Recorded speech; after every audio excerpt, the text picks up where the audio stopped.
আসসালামু আলাইকুম গাইস, একটা কথা শেয়ার করতেছি। সেটা হলো যে পলিথিনে যে খাবারগুলো আছে এগুলো কে পাঠিয়েছে আর কি বিষয়ে পাঠিয়েছে সবটাই বলতেছি।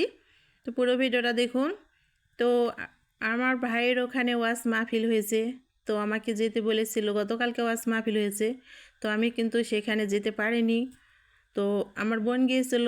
তা আমার বোনকে বললাম, তুই যা খাবি আমার জন্য তাই নিয়ে আসবি। তো আমার বোন তো সবটাই নিয়ে আসেনি, মানে শুধু একটাই জিনিস নিয়ে আসছে, সেটা হলো আন্দেশা বড়া। আর এই আন্দেশা বড়াটা দিয়েছে কে জানেন? সেটা দিয়েছে ভাইয়ের বউ।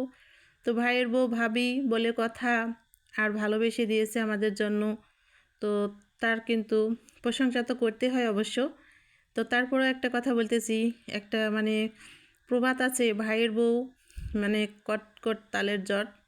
তো যতই কটকট আর তালের জট হোক না কেন, সে কিন্তু অবশ্যই দিয়েছে আমাদের জন্য ভালোবেসে আন্দেশা বড়া বানিয়ে, আমার বোনের হাতে তাও আবার। তো আমার বোন নিয়ে আসছে আমার জন্য। তো খেয়ে দেখবো আন্দেশা বড়াগুলো কেমন হয়েছে। আর দেখতো মাশাআল্লাহ অনেক